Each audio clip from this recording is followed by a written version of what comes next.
Hello dears, welcome to Aegon learning. എൻ്റെ എല്ലാ മക്കൾക്കും ഏഗണിലേക്ക് ഹാർദമായ സ്വാഗതം. ഞാൻ നിങ്ങളുടെ സ്വന്തം രചന മിസ്. അപ്പം മക്കളെ, 8ാം ക്ലാസ്സിലെ മുക്തകങ്ങൾ എന്ന് പറയുന്ന പാഠത്തിന്റെ ആശയവുമായിട്ടാണ് മിസ് നിങ്ങളുടെ മുമ്പിൽ എത്തിയിട്ടുള്ളത്. അപ്പോൾ ചാനൽ ആദ്യമായിട്ട് കാണുകയാണെങ്കിൽ സബ്സ്ക്രൈബ് ചെയ്യാനും ലൈക്ക് ചെയ്യാനും ഷെയർ ചെയ്യാനും മറന്നു പോകരുത്. കാരണം എന്താ, ഇതുപോലുള്ള ഇൻഫോർമേറ്റീവ് ആയിട്ടുള്ള നിങ്ങൾക്ക് ആവശ്യമുള്ള വീഡിയോസിനായിട്ട് നിങ്ങൾക്ക് പെട്ടെന്ന് നിങ്ങളിലേക്ക് എത്തണമെങ്കിൽ എന്താണ്, സബ്സ്ക്രൈബ് ചെയ്യണം. അതുപോലെ തന്നെ തൊട്ടടുത്ത് കാണുന്ന ബെല്ലൈക്കൺ കൂടെ എനേബിൾ ചെയ്ത് വെക്കുക. അപ്പം നമുക്ക് വീഡിയോയിലേക്ക് കടക്കാം. എന്താണ് മുക്തകങ്ങൾ? അപ്പൊ നമ്മളോട് 2 മാർക്കിന് ചിലപ്പോൾ എന്താണ് ഈ ഒരു ചോദ്യം വരാം, എന്താണ് മുക്തകങ്ങൾ എന്നൊരു ചോദ്യവും എന്താണ് പ്രതീക്ഷിക്കാവുന്നതാണ്. അപ്പൊ എന്താ മക്കളെ മുക്തകം എന്ന് വെച്ച് കഴിഞ്ഞാൽ, അതെ, 4 വരി ശ്ലോകം എന്നാണ് നമ്മൾ എന്ത് പറയാറ്, മുക്തകത്തെ പറയാറുള്ളത്. അതായത് വലിയൊരാശയത്തെ ഉൾക്കൊള്ളുന്ന 4 വരി ശ്ലോകത്തെയാണ് മുക്തകം എന്ന് പറയുന്നത്. ഇതിനെന്താണ്, വേറൊന്നുമായിട്ട് ചേർന്ന് നിൽക്കാൻ പറ്റില്ല, അത് ഒറ്റയ്ക്കായിരിക്കും. അതിനെ ഒറ്റപ്പെട്ട് നിൽക്കുന്നത് കൊണ്ട് തന്നെ എന്താണ് അതിനെ മുക്തകം എന്ന് വിളിക്കുന്നത്. ഇനി അത് നിങ്ങളോട് 2 മാർക്കിന് ചോദ്യം വന്നു കഴിഞ്ഞാൽ നിങ്ങൾക്ക് എഴുതാൻ വേണ്ടിയിട്ട് മിസ് ഇവിടെ കൊടുത്തിട്ടുണ്ട്. എന്താണ് മുക്തകങ്ങൾ? 4 വരി അല്ലെങ്കിൽ ഒരു ശ്ലോകം കൊണ്ട് സമഗ്രമായ ഒരു ആശയത്തെ ആവിഷ്കരിക്കാൻ കഴിയുന്ന ചമത്കാര ഭംഗിയും അർത്ഥസാന്ദ്രതയും ഭാവഗരിമയും ഉള്ള മനോഹരമായ ശ്ലോകങ്ങളാണ് എന്ത്, മുക്തകങ്ങൾ. മുത്തുമണി പോലെ അല്ലെ, മുത്തുമണി പോലെ തിളക്കവും മൂല്യമുള്ളതുമാണ് ഈ ശ്ലോകങ്ങൾ. മുക്തകം എന്നാൽ മറ്റൊന്നുമായി ചേർന്ന് നിൽക്കാത്തത് അഥവാ ഒറ്റപ്പെട്ട് നിൽക്കുന്നത് എന്നർത്ഥം. ഒറ്റ ശ്ലോകം എന്നാണ് മുക്തകങ്ങളെ അറിയപ്പെടുന്നത്. ഇതിലേതും എന്താണ്, ഒരു 2 വരി 3 വരിയിൽ ഇതിലെ ഏത് പോയിന്റ്സ് നിങ്ങൾ എഴുതി വെച്ച് കഴിഞ്ഞാലും നിങ്ങൾക്ക് എന്താണ് 2 മാർക്ക് കിട്ടും. ഇനി നമുക്ക് എന്താണ് 2 മുക്തകങ്ങളാണ് ഈ ഒരു പാഠഭാഗത്ത് നിങ്ങൾക്ക് പഠിക്കാനായിട്ടുള്ളത് അല്ലെ. ആരുടേതാണ്? ഒന്ന് ചേലപ്പറമ്പ് നമ്പൂതിരിയുടേതാണ് അല്ലെ. ചേലപ്പറമ്പ് നമ്പൂതിരിയുടേതുമുണ്ട്, അതുപോലെ തന്നെ നാലപ്പാട്ട് നാരായണമേനോന്റേതുമുണ്ട് നിങ്ങൾക്ക് പഠിക്കാനായിട്ട്. അപ്പൊ ചേലപ്പറമ്പ് നമ്പൂതിരിയുടെ എന്താ പറയാ മുക്തകം ഒന്ന് വായിച്ചു നോക്കാം. അതിന്റെ ആശയം ഒന്ന് നമുക്ക് നോക്കാം. എന്താണ് ഇത്ര വലിയ ആശയം അതിലുള്ളത് എന്നൊന്ന് നമുക്ക് നോക്കാം. പാടത്തിൻ കര നീളെ നീല നിറമായി വേലിക്കൊരാഘോഷമായി ആടിത്തൂങ്ങി അലഞ്ഞുലഞ്ഞു സുഹൃതം കൈക്കൊണ്ടു നിൽക്കും വിധൗ വാടാതെ വരികന്റെ കയ്യിൽ അതുനാ പീയൂഷഡംബത്തെയും ഭേദിച്ചൻപൊടു കയ്പവല്ലി തരസാ പെറ്റുള്ള പൈതങ്ങളെ. വല്ലതും മനസ്സിലായോ? എന്താ ഇവിടെ പറയുന്നത്? പാടത്തിൻ കര നീളെ. നമ്മുടെ ചേലപ്പറമ്പ് നമ്പൂതിരി ഇങ്ങനെ നടക്കുന്ന സമയത്ത് എന്താണ് അദ്ദേഹം കാണുന്നത്? പാടത്തിന്റെ കരയിൽ എന്താണ്, വേലി കെട്ടിയിട്ടുണ്ടാവുമല്ലോ. ആ വേലി എന്താണ് നിറയെ നീല നിറത്തില്, എന്താ അതവിടെ നിങ്ങൾ കണ്ടിട്ടില്ലേ, നീല നിറമായിട്ട് ആ വേലിക്ക് ഒരു ആഘോഷമായി. നമ്മൾ വീടിനൊക്കെ എന്താണ് അലങ്കരിക്കാറില്ലേ ആഘോഷ സമയത്ത്, പന്തലൊക്കെ കെട്ടി. അതുപോലെ ഇവിടെ വേലിക്ക് ആഘോഷമായിട്ടാണ് ഒരു പന്തല് കെട്ടിയതുപോലെ ാണ് ആര് നിൽക്കുന്നത്, കയ്പവള്ളി ഇങ്ങനെ പടർന്ന് നിൽക്കുന്നതും അതില് കയ്പ ഇങ്ങനെ തൂങ്ങിക്കിടക്കുന്നതും അല്ലെ. ആടി തൂങ്ങി അലഞ്ഞുലഞ്ഞ് സുഹൃതം. സുഹൃതം എന്ന് വെച്ചാൽ എന്താണ്, പുണ്യം ചെയ്ത്. ആർക്ക്? ഈ ഭൂമിക്ക് ഒരു സുഹൃതം പോലെ. ഭൂമി എന്താണ്, പെറ്റ ഒരു കുഞ്ഞിനെ പോലെയാണ് ഈ ഒരു കയ്പൊക്കെ ഇങ്ങനെ ഈ ഒരു വള്ളിയിൽ, ഈ വേലിയുടെ വള്ളിയിലൊക്കെ എന്താണ് തൂങ്ങിക്കിടക്കുന്നത്. അപ്പൊ ഭൂമിക്ക് സുഹൃതം ചെയ്തതുപോലെയാണ് ഈ കയ്പ എന്താണ് കായ്ച്ചു നിൽക്കുന്നത്. കൈകൊണ്ട് നിൽക്കും വിധൗ. വിധൗ എന്ന് വെച്ചാൽ എന്താണ്, വിധത്തിൽ. വാടാതെ വരികന്റെ കയ്യിൽ അതുന. അതുന മീൻസ് എന്താണ്, പെട്ടെന്ന്. അതായത് പെട്ടെന്ന് എന്ത് ചെയ്യാ, എൻ്റെ കയ്യിലേക്ക് വരൂ അല്ലെ എന്ന് പറയുകയാണ്. പീയൂഷഡംബം. പീയൂഷ എന്ന് വെച്ചാൽ എന്താണ്, അമൃത്. അമൃതാണല്ലോ ഏറ്റവും എന്താ പറയാ ഔഷധ മൂല്യമുള്ളത് എന്നാണ് അമൃതിന്റെ അഹങ്കാരം. ഡംബ് എന്ന് വെച്ചാൽ എന്താണ്, അഹങ്കാരം. പീയൂഷഡംബത്തെയും, അമൃതിന്റെ അഹങ്കാരമാണെന്ത്, ഞാനാണ് ഏറ്റവും വലിയ ഔഷധം എന്ന് പറയുന്ന അതിന്റെ അഹങ്കാരത്തെ ഭേദിച്ചുകൊണ്ട് ഇല്ലാതാക്കിക്കൊണ്ടാണ്. കാരണം എന്താ, കയ്പയ്ക്ക് അത്രയ്ക്കും എന്താണ് ഔഷധ ഗുണങ്ങളുണ്ട്. പല അസുഖങ്ങളെയും ചെറുക്കാനുള്ള കഴിവാർക്കുണ്ട്, കയ്പയ്ക്കുണ്ട്. അപ്പം ഭേദിച്ചൻപൊട് കയ്പവല്ലി തരസാ പെറ്റുള്ള പൈതങ്ങളെ. എന്താ പെറ്റുള്ള പൈതങ്ങൾ? എന്താണ്, കയ്പക്ക. അപ്പൊ കയ്പവള്ളി പ്രസവിച്ചതാണ് ഏത്, കയ്പക്കയെ. ആ കൈപ്പയോട് എൻ്റെ കയ്യിലേക്ക് വരൂ എന്നാണ് ആര് പറയുന്നത്? ചേലപ്പറമ്പ് നമ്പൂതിരി. അപ്പൊ കൈപ്പയുടെ പ്രാധാന്യത്തെയാണ് ഇവിടെ പറയുന്നത്. ഇനി നിങ്ങൾക്കത് എന്താ പറയാ നോട്ട്സ് ആക്കി വേണമെങ്കിൽ അതും മിസ് ഇവിടെ കൊടുത്തിട്ടുണ്ട്. ആശയം മനസ്സിലായല്ലോ?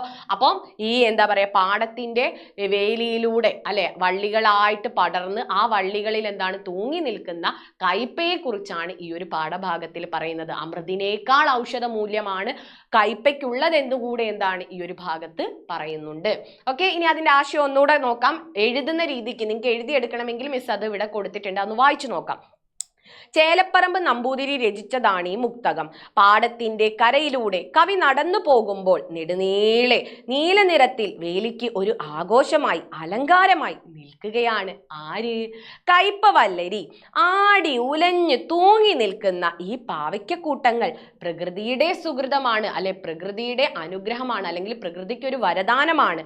പ്രകൃതിയാകുന്ന അമ്മയുടെ പുണ്യമാണ് ഈ പാവയ്ക്കകൾ. അമൃതിന്റെ അഹങ്കാരത്തെ ശമിപ്പിക്കുന്ന ഔഷധ ഗുണമുള്ള ഈ പാവയ്ക്കകളെ കയ്പവല്ലിയാകുന്ന അമ്മയാണ് പെറ്റത്. അമ്മയ്ക്ക് കുട്ടികൾ എങ്ങനെയാണോ അതുപോലെയാണ് പ്രകൃതിക്ക് പാവയ്ക്കകൾ. അങ്ങനെയുള്ള പാവയ്ക്കൂട്ടങ്ങൾ. മനസ്സിലായോ? അപ്പം പ്രകൃതിയാണ് ഇവിടെ എന്താ പറയാ എല്ലാത്തിനെയും ജനിപ്പിക്കുന്ന അമ്മ. അപ്പം പ്രകൃതിയാണ് ഈ കയ്പയ്ക്കും എന്താണ് ജന്മം നൽകിയിട്ടുള്ളത്, അല്ലെ നമ്മുടെ ഭൂമിയിലുള്ള എല്ലാ ചെടികൾക്കും കായ്കൾക്കും ഒക്കെ ജന്മം നൽകുന്നത് ആരാണ്? പ്രകൃതിയാണ്. അപ്പൊ പ്രകൃതിയാണ് അതിന് ജന്മം നൽകിയിട്ടുള്ളത്. അപ്പൊ പ്രകൃതിയാണ് ഇവിടെ അമ്മ. ആ അമ്മയുടെ കുഞ്ഞായിട്ടാണ് കയ്പയെ ഇവിടെ നമ്മുടെ എഴുത്തുകാരൻ കാണുന്നത്. അപ്പൊ മനസ്സിലായല്ലോ? അപ്പൊ എന്താണ് അവിടെ പറയുന്നതെന്ന് മനസ്സിലായി. ഇനി നമുക്ക് അടുത്ത മുക്തകം നോക്കാം. അതാരുടേതാണ്? നാലപ്പാട്ട് നാരായണ മേനോന്റേതാണ്. അല്ലെ പാവങ്ങൾ എന്നൊക്കെ പറയുന്ന കൃതി അല്ലെ എഴുതിയിട്ടുള്ള വിക്ടർ ഹ്യൂഗോയുടെ പാവങ്ങൾ എന്ന് പറയുന്ന കൃതി മലയാളത്തിലേക്ക് വിവർത്തനം ചെയ്തത് നാലപ്പാട്ട് നാരായണ മേനോനാണ്. അപ്പൊ 10ാം ക്ലാസ്സിലെ കുഞ്ഞുങ്ങൾക്കൊക്കെ പഠിക്കാനുണ്ട്. അപ്പം നമുക്ക് എന്തായാലും നമ്മുടെ ഈ ഒരു മുക്തകത്തിലേക്ക് വരാം. എന്താ ഇവിടെ പറയുന്നത് എന്ന് നമുക്ക് നോക്കാം. അദ്ദേഹം എന്താശയമാണ് നമ്മളോട് പറയാൻ ഉദ്ദേശിക്കുന്നത്?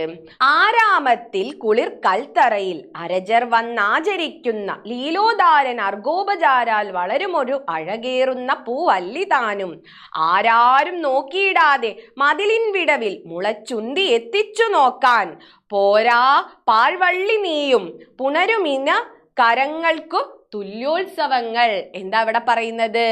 അതായത് ആരാമം എന്ന് വെച്ചാൽ എന്താണ്? പൂന്തോട്ടം. എവിടുത്തെ പൂന്തോട്ടം? അരജർ വാഴുന്നത്, അതായത് രാജാക്കന്മാർ വാഴുന്നത്, അതായത് കൊട്ടാരത്തിലെ പൂന്തോട്ടത്തിൽ രാജാക്കന്മാരുടെ പരിപാലനത്താൽ വളരുന്ന പൂവിനും ആരാമത്തിൻ കുളിർ കൽത്തറയിൽ, ആരാമം പൂന്തോട്ടത്തിലെ എന്താണ് തണുത്ത കല്ലിൽ പൂച്ചട്ടിയിൽ വളരുന്ന പൂവ്. അരജർ എന്ന് വെച്ച് കഴിഞ്ഞാൽ എന്താണ്? രാജാക്കന്മാർ.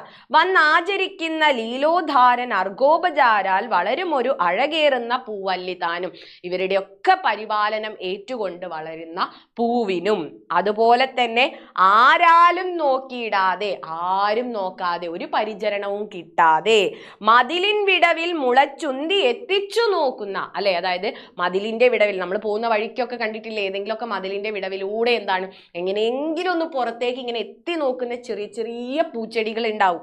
അപ്പൊ അങ്ങനെ നോക്കാൻ പോരാ പാഴ്വള്ളി നീയും പുണരും ഇനകരങ്ങൾ. ഇനെന്ന് വെച്ചാൽ ആരാണ്? സൂര്യൻ. സൂര്യന്റെ കരം, സൂര്യന്റെ കൈ എന്ന് വെച്ചാൽ എന്താണ്? സൂര്യന്റെ രശ്മികൾ. സൂര്യന്റെ രശ്മികൾ എങ്ങനെയാണ്?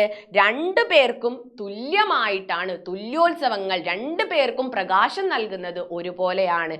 അതായത് എന്താ പറയാ വലിയ കൊട്ടാരത്തിൽ പരിപാലനം ഏറ്റു വളരുന്ന പൂവിനും അതുപോലെ തന്നെ ആരാലും എന്താ പറയാ ഒരു പരിഗണനയോ അല്ലെങ്കിൽ എന്താ പറയാ പരിചരണമോ ഒന്നും കിട്ടാത്ത പാഴ്വള്ളി ിൽ നിന്ന് പടരുന്ന മതിലിന്റെ വിടവിലൊക്കെ വളരുന്ന പൂവിനും കിട്ടുന്നത് ഒരുപോലെയാണ്. സൂര്യന്റെ വെളിച്ചം ഒരുപോലെയാണ് കിട്ടുന്നത്. ഇത്രയേ ഉള്ളൂ ഇതിന്റെ ആശയം. അതായത് വലിയ ധനവാനാണെങ്കിലും പാവപ്പെട്ടവനാണെങ്കിലും ദൈവത്തിന്റെ കണ്ണിൽ എല്ലാവരും ഒരുപോലെയാണ്. അല്ലെങ്കിൽ എന്താണ് ഈ ഭൂമിയാണെങ്കിലും ഭൂമിയുടെ കണ്ണിലും എല്ലാവരും ഒരുപോലെയാണ്. ഭൂമി എല്ലാവർക്കും ഒരുപോലെയാണ് കാര്യങ്ങൾ നൽകുന്നത്. മനസ്സിലായ? ഭൂമി, ദൈവം, ഇതൊക്കെ എന്താണ് എല്ലാവരും മനുഷ്യരെയും ജീവജാലങ്ങളെയും ഒക്കെ എന്താണ് ധനവാനോ ജാതിപരമായിട്ടോ അങ്ങനെ ഒരു വേർതിരിവും ഇല്ലാതെ ഒരുപോലെയാണ് കാണുന്നത് എന്നുള്ള അർത്ഥമാണ് ഉദ്ദേശിക്കുന്നത്. മനസ്സിലായോ? ഇനി അതൊന്ന് നിങ്ങൾക്ക് എഴുതണമെങ്കിൽ എഴുതിയെടുത്തോളുക. നാലപ്പാട്ട് നാരായണ മേനോൻ രചിച്ചതാണ് ഈ മുക്തകം.